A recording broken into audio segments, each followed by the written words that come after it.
So welcome back to the channel. My name is Chris and I'm a Gorilla in the Wrist. I wanted to start off by thanking all those who take the time to subscribe and ask you to think about subscribing if you're not already. Let's get into the watches.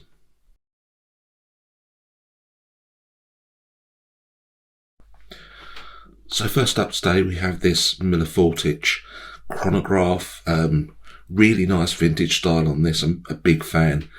In terms of the dimensions, it's a 39mm dial with a 47mm lug to lug. So will wear well on smaller wrists. We'll get there eventually.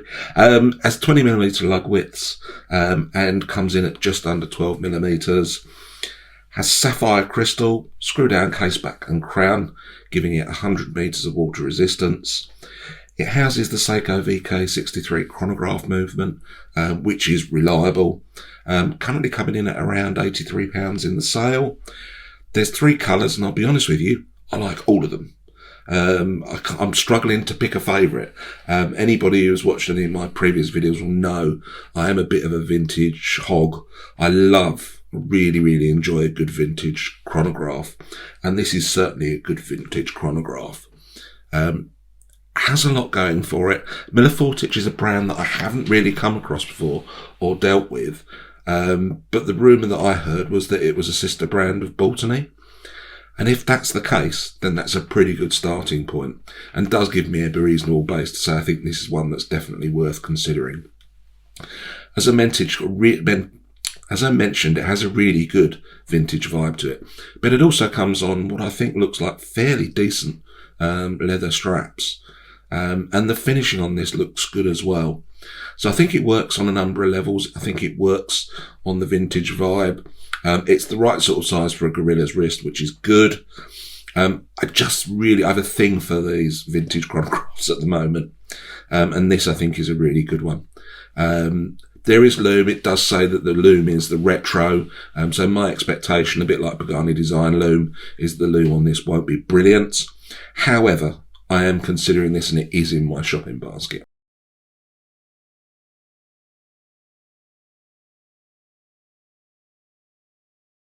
So next up is this Addies dive AD2078.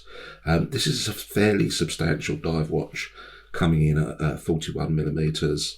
Has 48mm lug to lug, is a bit thicker than the last watch at 13mm, but comes with a fairly standard 20mm strap. This one is a bit of a beast, weighing in at 175 grams. Currently in the sale at £83. There's 3 colour offerings. There's a turquoise blue, there's a more sort of bright traditional blue, and then there's a grey. This one comes with sapphire crystal, screw down case back and crown, as you'd expect from a dive watch, and 200 meters of water resistance. It houses the Seiko NH35 movement, has sapphire crystal, and BGW9 loom. Now, we all know Addies dive loom is always barking mad, mental, really good. My expectation is that this one probably isn't going to be any different. So I think this is a really interesting offering. I am very partial to the turquoise. So let's be honest, this is very clearly a subby homage. But I'd been looking at this watch for about half an hour before I realised that. And the reason for that is because this one is all about the dial colour and texture and patterning. It's a really interesting looking watch. I know it's a subby homage and there's a million of them out there. But this one has something going for it. I really like the colour. As I say, the turquoise one, I've really taken to that. And the finishing on this for an Addies dive watch looks excellent as well. So I think this is certainly one to consider.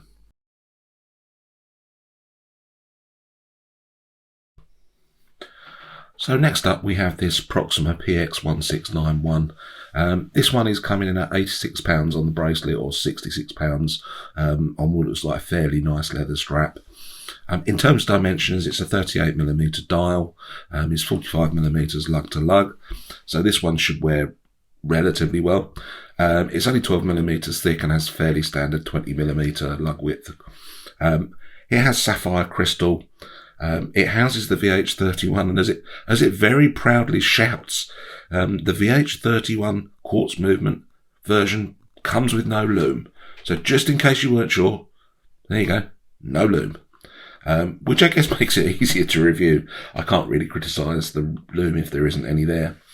So housing the VH31, screw down case back and crown to give it 100 metres of water resistance. I'm not sure why on a dress watch, a bit weird, but hey, if it's on the bracelet, you may well want to go in the water with it. On the strap, it comes in at 75 grams, 160 grams if you've got it on the bracelet itself. But this one is all about that off-white enamel dial, and it's clearly paying significant homage to the Grand Seiko. A really nice looking watch. I have to say I'm really not sure about having a unicorn on the dial. I might be able to forgive it, given I like the blue second hand. I think that looks really, really nice. Decent bit of engraving on the back, or printed on the back. But my previous experience with Proxibel wasn't great.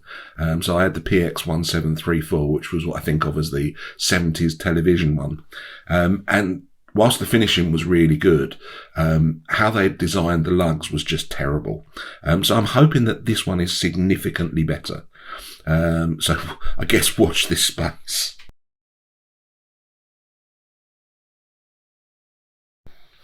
So next up, we have this Suges S387 pilot's watch. Now, I've been trying to get one of these for ages. I've ordered at least a couple, and each time it's fallen through, mostly because I'm a tight wad and I will only buy it in the sale for the sake of the 20 quid. But a beautiful pilot's watch with that spectacular SD 1901 movement in it. One of the rare watches you might want to wear with the back facing up. In terms of the dimensions, so this is a 40mm chronograph pilot watch. It is quite long, so there's quite long lugs at 51mm lug to lug. So not brilliant for smaller wrists, and at 15mm thick, that is quite chunky, as one who is chunky himself obviously notes. 20mm lugs. It comes with sapphire crystal. It's got a really nice FKM rubber strap. But this one is all about the dial and all about the movement for me.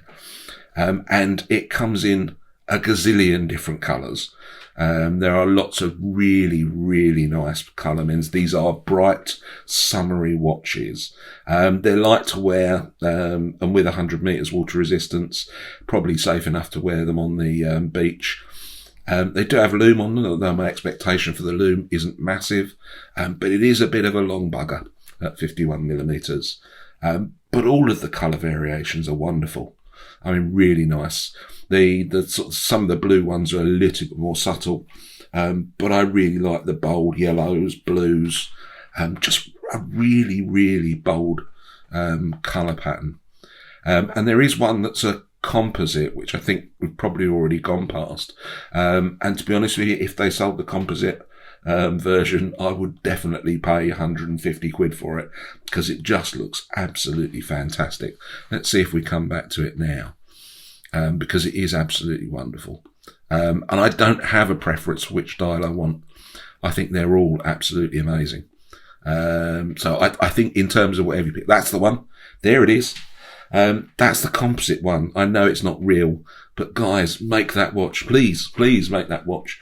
I would happily pay lots and lots and lots of money for that. That would be absolutely fantastic. What I did find interesting when I was looking at this is that the one on the left clearly has much longer lugs on it. And I wonder if that meant that the cream coloured one has a shorter lug to lug. Because I have to say, at 51mm, that is quite a long beast. And I'm quite happy with the long beasts. You know, who isn't? But that may not work for everyone. But this is a beautiful watch.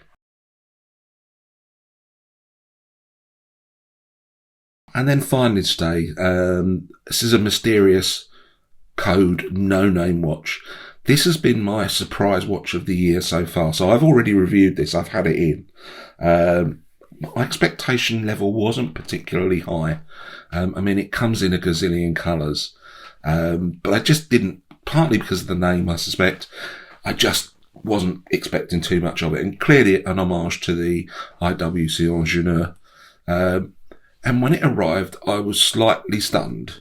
And a measure of the impact that it had was the fact that in a sea of watches, I found myself reaching for this on a really, really regular basis for no good reason. It's got the VH31 movement in it. It's got a really decent bracelet. So this one only came in at 35 quid, and I can't get my head around it because it's got sapphire crystal. It's got a VH31 movement. The dial is really nice, done really, really well. And the integrated bracelet for 35 quid, if anybody knows a better integrated bracelet watch, please tell me. I don't. I've not come across a better one than this. It wears well, and it just looks the business. When the light catches it properly, you get a really, really nice effect. And so this, I think, it's been such a surprise that although I've already reviewed it, it did feel inappropriate in my first AliExpress video since doing it not to recommend it, because it's just brilliant. And let's be honest, 32 quid? Sapphire crystal, VH31, integrated bracelet. I want some of whatever it is they're smoking, because I just have no idea how they do that for the price. And that's it for today. Hope you enjoyed it. Hope to see you back again very, very soon. Have a wonderful weekend, everyone.